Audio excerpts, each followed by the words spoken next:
the last video, I talked about why you can still react even when you understand how to regulate. How it's not just about awareness, but about the capacity your nervous system has in the moment. And this naturally leads into something that happens after the conversation ends. Because sometimes, even when the argument is over, it doesn't actually feel over. And if you've ever experienced this, you can usually feel it pretty clearly. You're no longer talking, nothing is actively happening anymore, but something inside your body still feels unsettled. There's tension, your mind keeps going back to what happened, replaying parts of the conversation, thinking about what you said or what you wish you said instead. And even though the moment has already passed, your system still feels activated.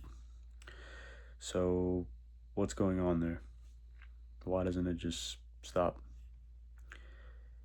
The reason is because your nervous system hasn't fully completed the experience yet. And when I say completed, I don't just mean logically understanding what happened. I mean your body returning to a state of safety.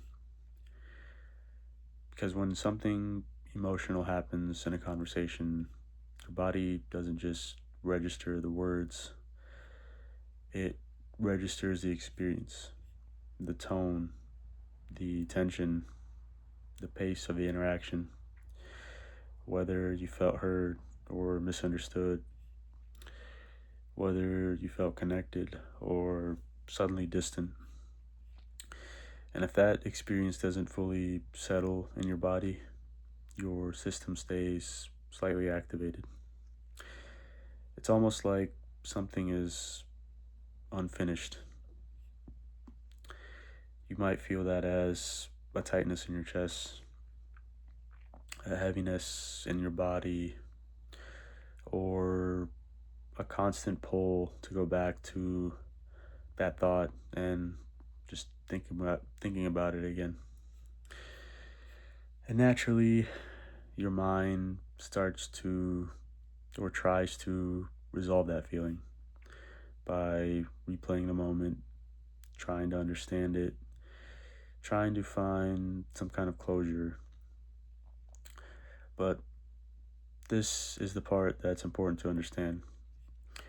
You're not just thinking about the conversation, you're trying to regulate the feeling it left behind. That's why sometimes the thoughts can feel repetitive because your system is still looking for a resolution, not just mentally, but emotionally. And this is also why some arguments stay with you more than others. Because it's not about what was said, it's about how the experience felt in your body. For example, you could have two conversations that look similar on the surface, but one leaves you feeling fine afterward, and the other stays with you for hours or even days. And the difference is usually this. In one of those moments, something felt unresolved. Maybe you felt misunderstood, dismissed, or emotionally disconnected. And your system didn't return to a sense of safety.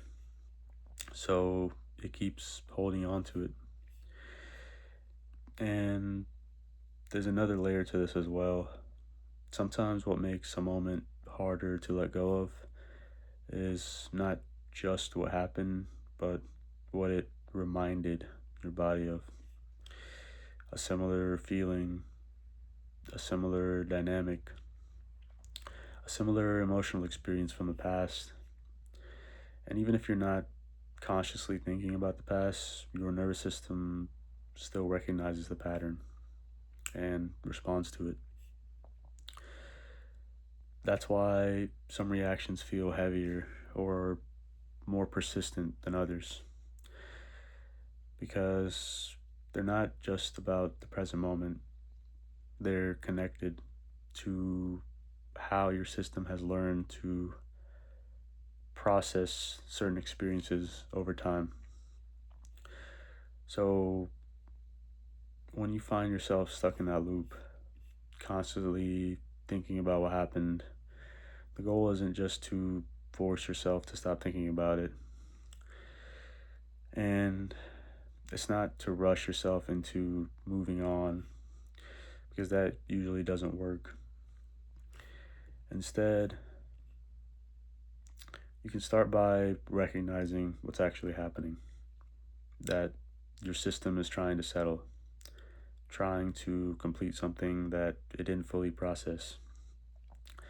And sometimes the most helpful thing isn't doing more, it's allowing a bit more space, noticing what's still there, the tension, the thoughts, the feeling in your body. Because that awareness is what allows the experience to slowly move through you, not all at once, but gradually. And over time, your system begins to settle, not because you forced it to, but because it was finally given space to complete. And once you start to understand this, those moments begin to feel a little less confusing, because you're no longer asking, why can't I stop thinking about this?